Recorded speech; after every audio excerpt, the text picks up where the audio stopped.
Welcome to our usual hovers. I'm Meek and Nomicon. Today we're playing for the game Rot With Me. We're well on a normal hike through the woods. We come across a manor with a man inside who's rather determined not to allow us to leave. Hiking had always been a nice hobby. It kept me fit and it allowed me to see all the interesting flora and fauna in my local parks. I'd done plenty of difficult trails before, and when I heard about this trail, nothing seemed to be out of the ordinary. But I should have known hiking this path was a bad idea, with the poor signage and sparse trail upkeep. Now, here I am, in the middle of nowhere, with no cell service, and the sounds of a storm brewing on the horizon. Damn it! I need to find some place to take shelter. Well, what's the likelihood of us actually finding a cave or something in the woods? Wouldn't it be better for us to just backtrack and try and get home as soon as possible? I suppose it depends how heavy the storm's going to be. Trampling through the thick brush and plants takes a lot of effort, and there isn't much to use for navigation, thanks to the cloudy skies. Thankfully, my thick jeans give me peace of mind that nothing will give me a horrible rash. I'll have to check for ticks later for sure. Ah, and now I've discovered one of my main reasons why hiking through the woods does not sound appealing. You can get bitten by all kinds of things. It takes a few minutes before I can start to make out a clearing in the distance, and I keep making my way through the tall grass until I reach a large open meadow dotted with wild clovers and other flowers. At the edge of the meadow is a large manor that stands in stark contrast to everything else. It's offensively white with opulent filigree and golden bird motifs around it. Well, you seem remarkably out of place. Oh, I hope it starts thundering soon. That'd be an amazing backdrop. The idea of a manor this pristine being this far out in the woods is curious at best and suspicious at worst. But my options for shelter from the rain are extremely limited. As if triggered by the thought, I can feel a drop of rain on my shoulder. I guess I'll take my chances with the house. I take a running start across the field to the manor until I ascend the now muddied white stairs. The curved golden handle is cold against my hands as I open the door and I enter inside. Have I not considered the fact that the manor is pristine, that someone's clearly going to live here? I probably should have knocked, huh? The carpets inside are a deep navy blue, and I take care to remove my boots and leave them off to the side as not to ruin it. Okay, points for manners, but if we need to make a hasty getaway, we are now impeded by our lack of shoes. Making sure to roll up my pant legs and check for any ticks before rolling them back down. I take a deep breath as I finally take in my surroundings. Compared to the exterior, the inside of the manor is dark. There doesn't seem to be any electric light fixtures. There only seems to be unlit oil lamps dotting the walls. The cobwebs are just as prevalent the more I look around the foyer. A thin layer of dust covers the entrance table as if it hadn't been used in years. I'm dragged away from my thoughts by distant humming coming from the extravagant split staircase. It's hard to make out properly, but there's a tall figure descending the stairs, the deep voice humming a song I'm not familiar with. The figure stops at the landing of the staircase and makes eye contact with me. It's odd that someone would be in a house this far in the woods, but at this point, anything can happen. I'm so sorry. There was a really bad storm coming and this was the only place to take shelter. I'll be out of your hair as soon as it stops. The figure descends the last flight of stairs a bit faster than felt necessary. The man stood before me was tall and built, and despite being in the middle of nowhere, he looked very well groomed. You have nothing to worry about, darling. You may stay in my home as long as you like. His accent is thick and vaguely Eastern European. Before I can say anything else, he grabs my hands and pulls me closer. He brings my hands to his lips and lays a kiss against the knuckles before letting them go. My apologies. I really should be introducing myself before I do something like that. I think introductions is the least that we need to know before you can start kissing my hands. A small blush spread across his face before he takes a step back, creating some distance before he bows. I am Fyodor Mikhailовich Voronin, but you may simply call me Fedya. It's a pleasure to make your acquaintance. Fedya, I apologize for the complete butchering of your name. I give him a small bow in turn, but he looks back at me expectantly, as if he wants me to return the favor. If I didn't know any better, this felt like some Victorian period drama. I mean, he certainly fits the role. Do we trust him enough to give him our name? I mean, he immediately kissed my hand. I'm giving him a fake name. My name is Quiso. Out of all the fake names we could have possibly faked, we picked Quiso? Then again, my name's Meek. He'll probably buy it. I said like a liar. He was a stranger, and there was no way you were going to give your name to him when you just met. Quiso, that's a very interesting name, darling. The way the word Quiso rolls off his tongue feels odd, almost like he's never heard the word before. Is Quiso actually a name? I've never heard it before either. Now, why don't I show you around while we wait for the storm to pass? His question sounds more like a statement as he holds his arm out for me to take. His insistence on politeness is almost endearing as I entwine my arm with his.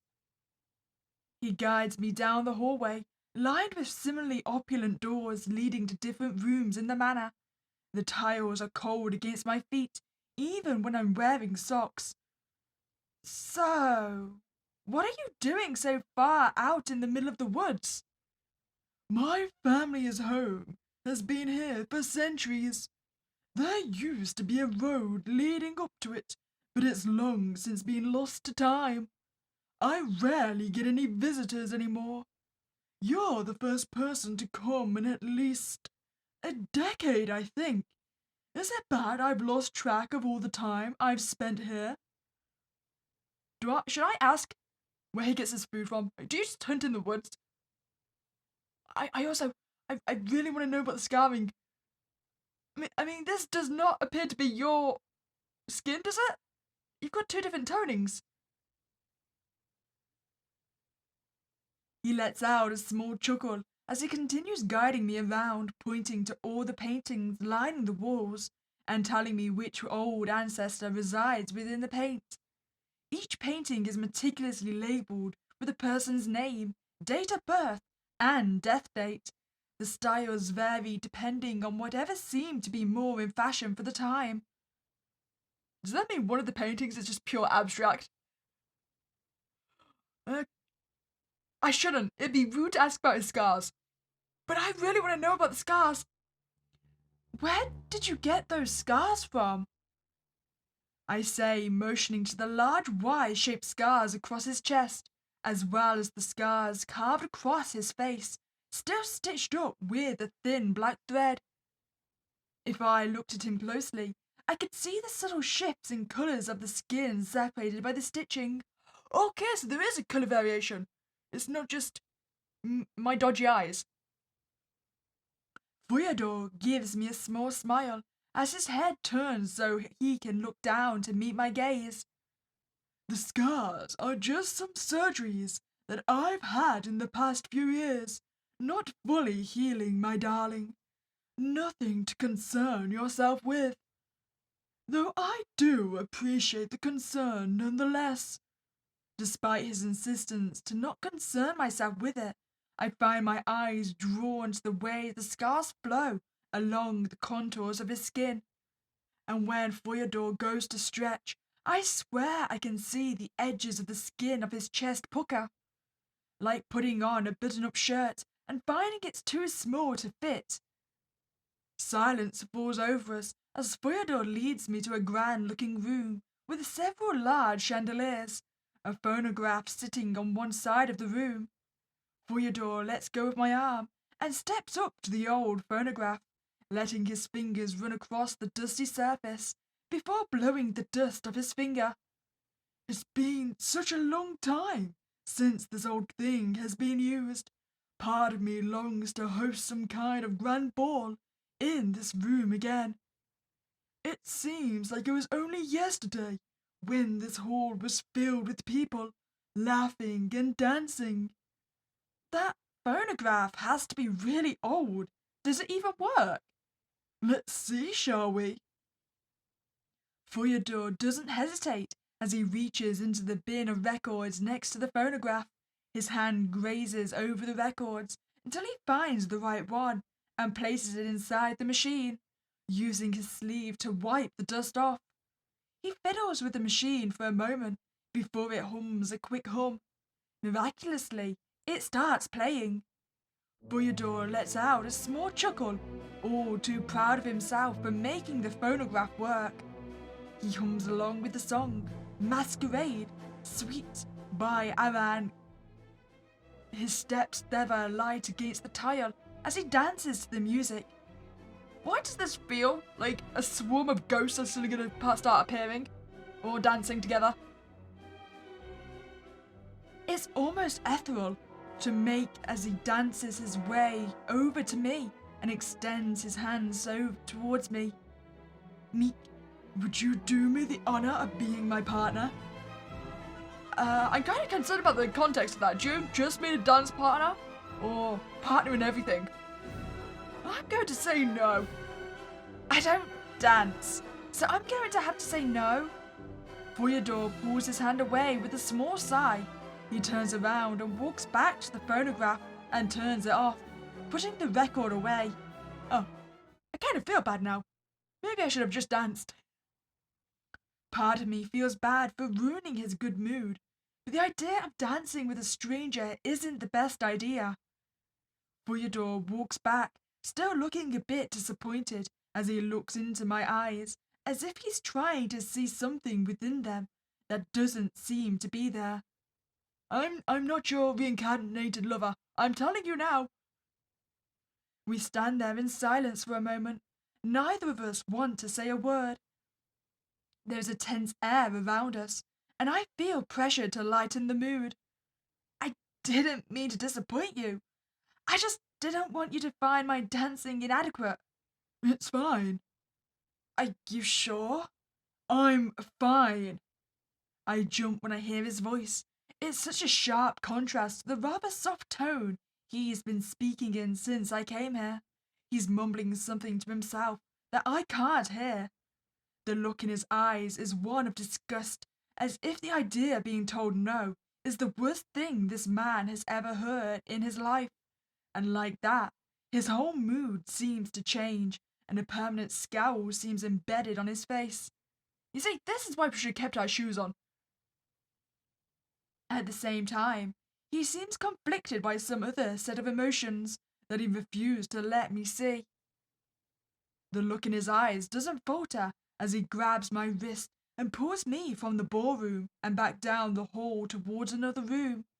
The staircase is less fancy than the other ones and made of rough stone.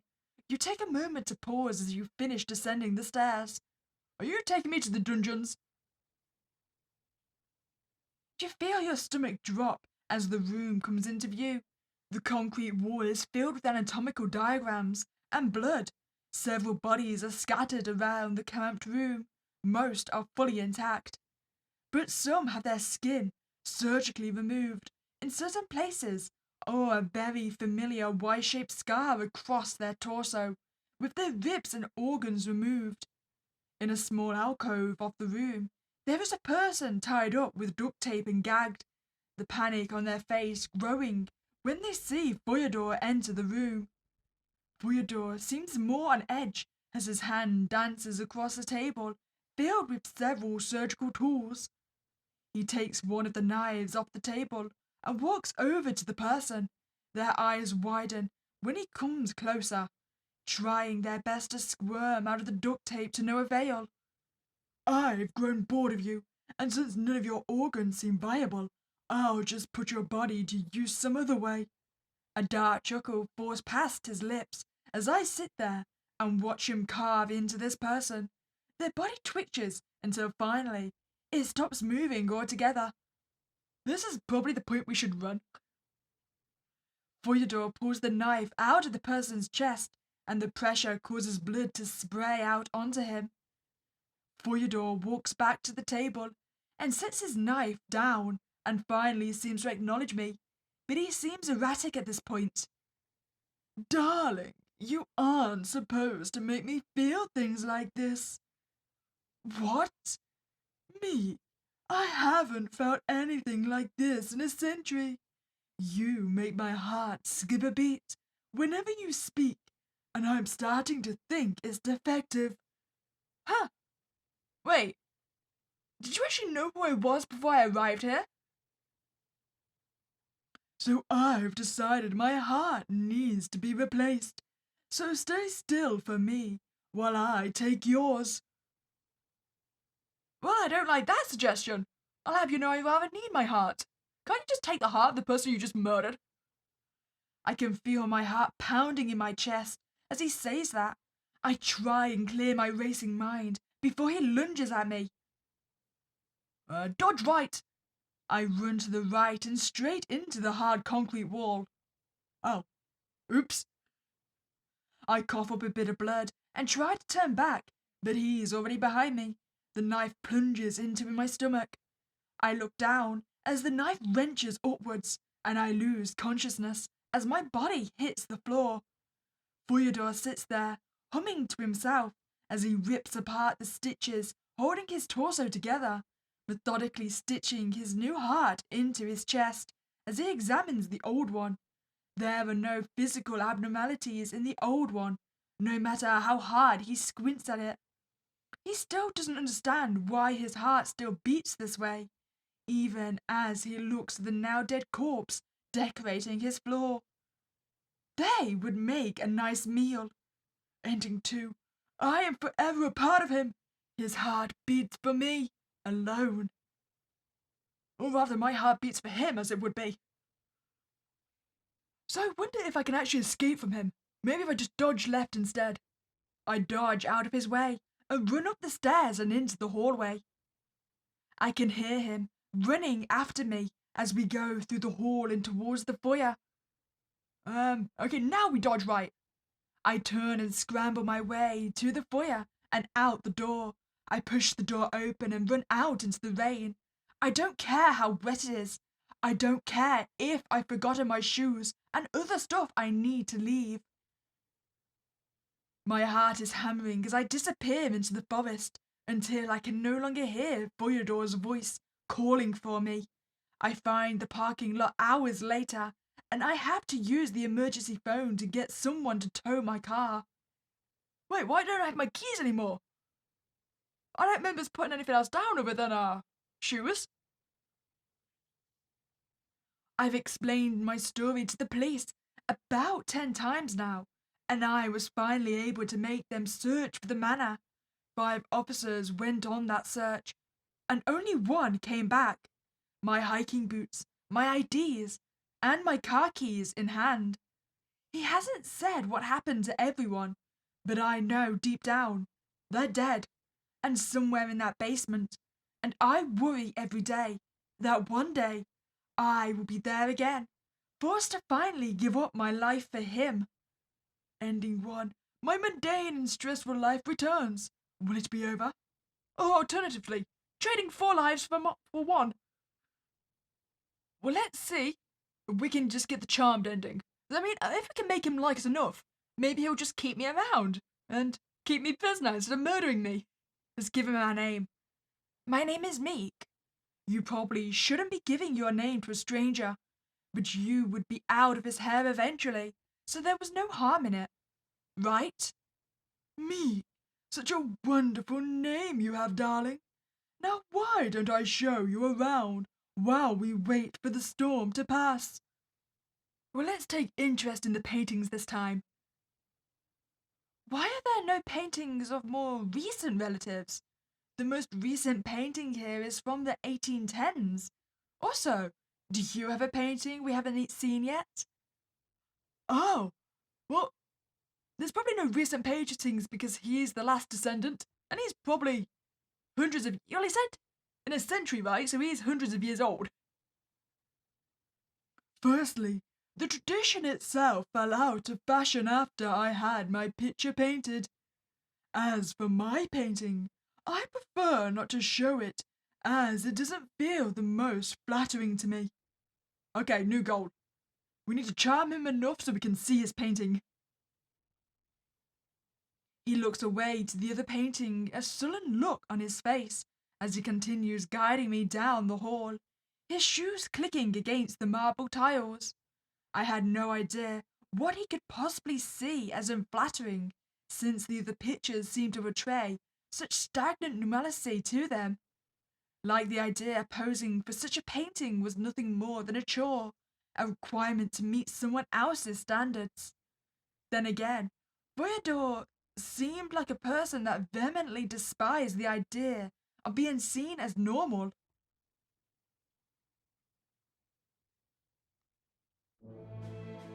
It's time to dance with him, I believe. Let's summon the ghosts. I wordlessly reached my hand out, and Voyador smirks as he pulls me close enough that I can smell the cologne on him. It's a rich, woodsy scent, but I can swear there's another distinct smell. It's chemically, and it burns my nose the more I sniff. His hand on the small of my back pulls me from my daze and onto the dance floor with practiced expertise. His gaze is steadfast, and his hold is firm. My socks are slippery against the tile floor, but I could care less as I am methodically swayed across the floor.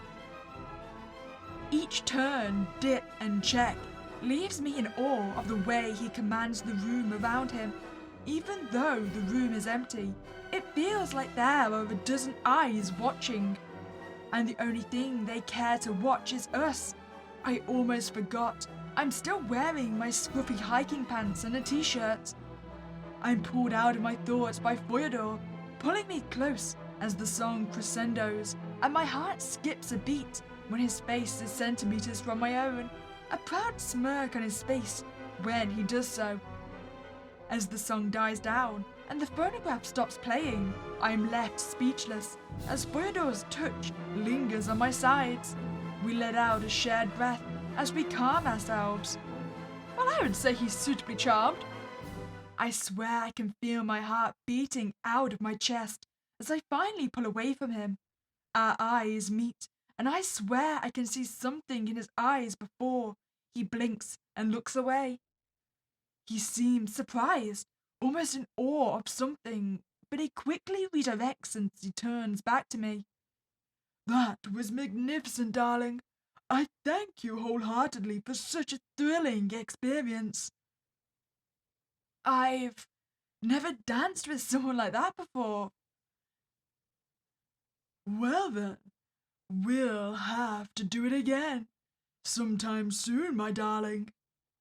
But there's an emotion I can't seem to place behind his eyes, a sense of disgust. Whatever it is, he's mumbling to himself, and it's starting to concern me. Wait, no, don't be disgusted. Disgusting gets my heart ripped out. The look in his eyes doesn't falter as he grabs my wrist. So I'm going to keep you here for a while, until I figure out what I should do with you, darling. Oh, okay, so you did just murder someone, but you're not about to kill me, I suppose. Goal successful? He says, leaving the room and walking back up the stone stairs until I hear a click of what I assume is the door, locking as I'm left to my own devices in this room. I look around the messy assortment of stuff strewn across the room, bodies that have long since rotted away, and those that seem to have freshly ripped out organs. What will you explore? 100% the fridge. I'm gonna bet we're gonna find some nice juicy organs in there. I make my way over to the small fridge in the corner of the room, There isn't a smell coming from it like the rest of the room, so I open the large door and peek inside the fridge, only to find it stocked full of several bags and Tupperware containers filled with raw meats and organs. I was correct. The freezer is filled with a similar assortment of meats and organs, chopped, minced, and diced, with their expiration dates written in black marker on all the bags. Wait, what's the expiration dates for, like, human bodies? Would it have the same, like, cutoff points as pork? I've never thought about it before. This couldn't be.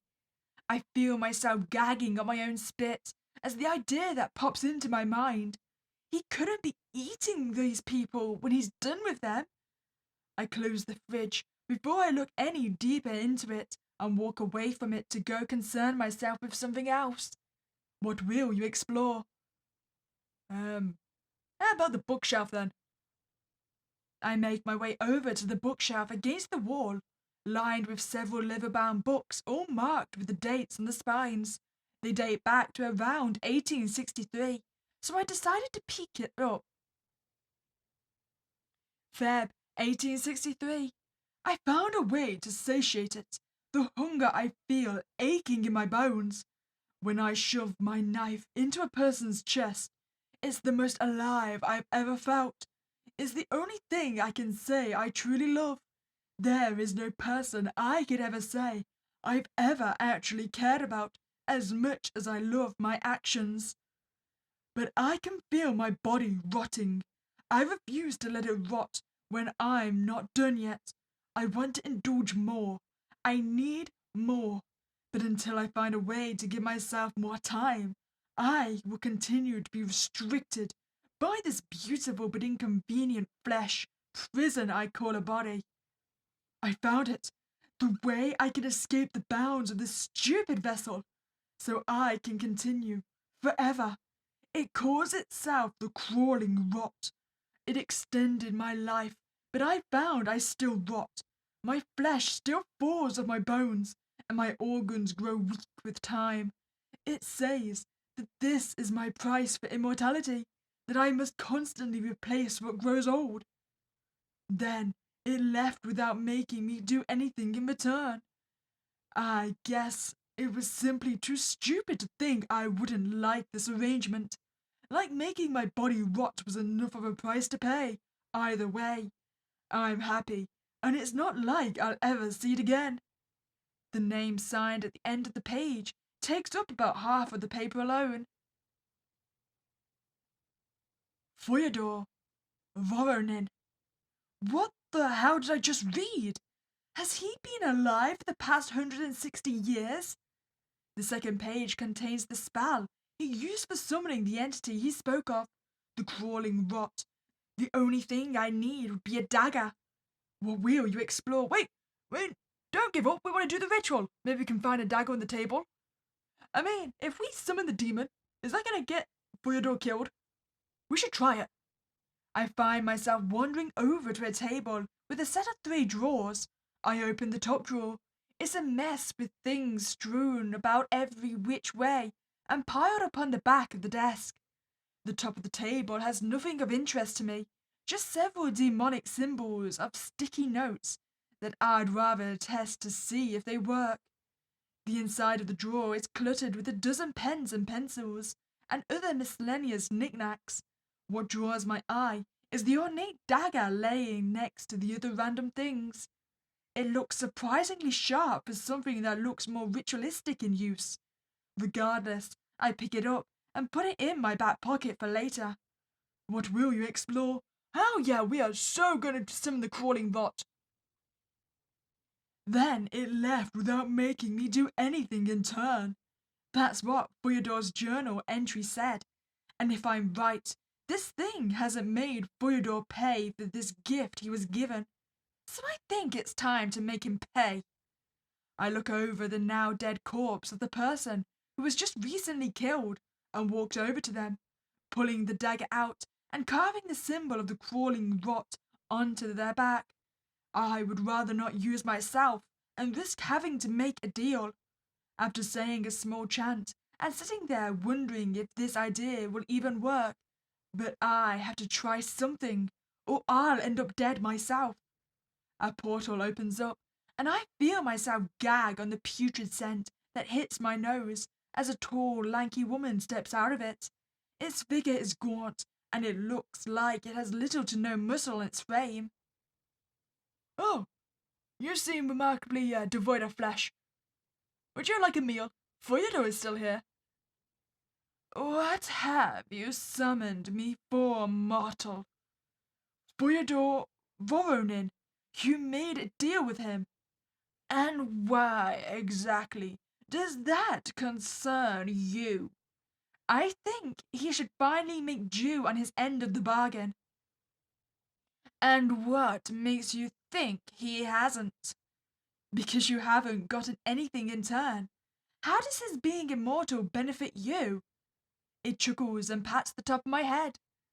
"You are a clever little mortal. I will amuse you and finally get what I was owed to me." I look up when I hear the door click again, and I hear the familiar click of Theodore's shoes descending the stone stairs.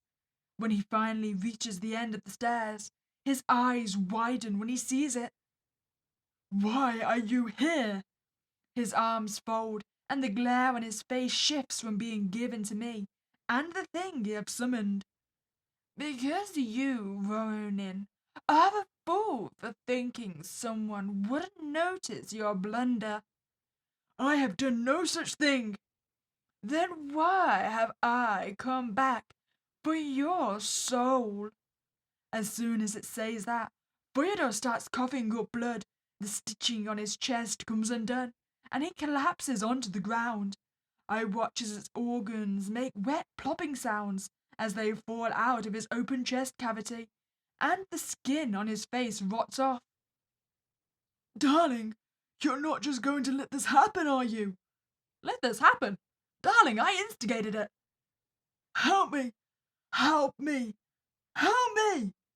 I step forward, and his eyes light up with some semblance of hope he will be saved. But I'm in no mood for saving.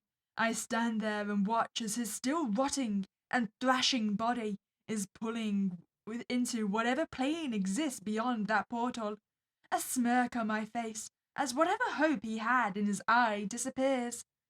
I am left alone in a room with the crawling rot, and it hums approvingly to itself. "Mortal." "Yes?" "I have a proposition for you." I raise my eyebrow, skeptical as I look at it, and it chuckles again. "There's no need for that. I wish for you to become my debt collector, shall we say." "Wait, so do you want me to go around to different people you made deals with just to summon you? 'Cause I'm kinda down for that." "Debt collector? I have more people like Ronin in need to pay what they owe me. What do you say? Will you make them suffer with me?" "You know what? I'm kinda down. Let's do this." I take its hand, and my body immediately feels like it's on fire. Red tattoos ebb and flow across my skin before they situate in their rightful place.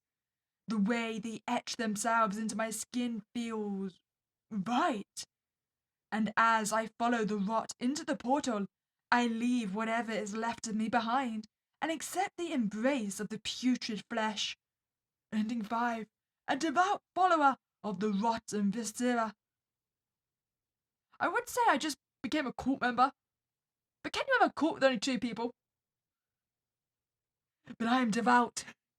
Well, as much as I enjoyed being your devout follower, I'm gonna have to refuse your offer. I shake my head and keep my hands at my side. I would rather return to my normal life and forget this happened. It nods and goes through the portal again. Well, at least the rot was a decent chap about it all. Didn't murder me for my refusal. The nauseous smell dissipates, and I ascend the staircase and make my way through the hallways and back to the foyer. Put my boots on, and I'm out the door. Ending 4. He will stay there and rot without me. Well, we had our fun with the crawling rot. We should probably just wait for Voyador. There's no way you're summoning something for some small chance of possibly being able to escape. I took myself into the cleanest corner of the room and wait for what feels like an eternity until I hear a small click and the sound of footsteps descending the stairs. I can't bring myself to do much as Voyador walks up to me and cups my cheek in his hands. He seems calmer now, at the very least. Meek, my darling, I've taken some time to think, and I've decided that I'll let you live here with me. I don't understand what you make me feel, but I don't think it's as harmful as I first thought. He couldn't be suggesting he's in love with me, is he?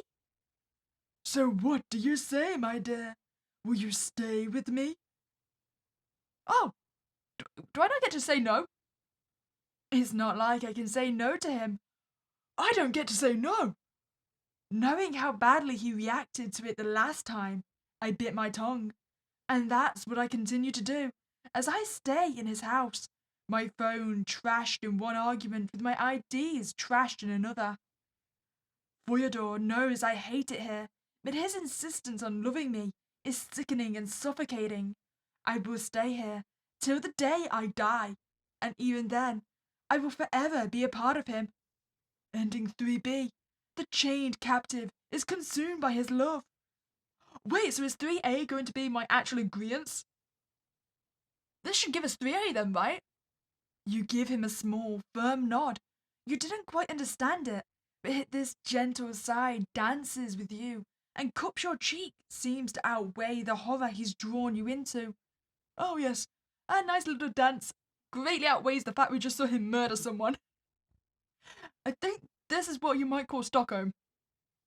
He smiles as he guides you back upstairs into the comfort of the dark house, into the comfort of staying willfully oblivious as you see similar hikers and wanderers meet their fates at his hand. Who knows, maybe I can grow to love him the way he loves me. Ending 3. The willful captive stays of their own volition. Well, I hope you enjoyed that playthrough of Rot with me.